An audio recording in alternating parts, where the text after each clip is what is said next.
Yan naabot na dito gikan ng sul no pasaya na tong gipaon. So okay kayo. Kuha kita mga migo-miga daga tong kuha eh.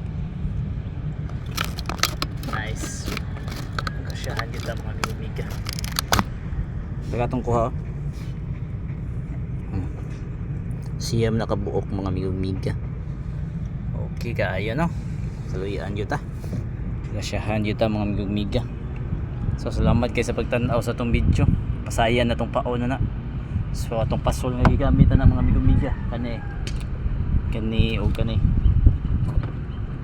tagduhan taga. So nahit kim pasayan ganiha. So 23 sa dito kabuk paon na mo nya. Nabinlan to og unom akong gihasa kong bayaw. Nya kakuha jud kog siyam kabuk. Kasyahan jud.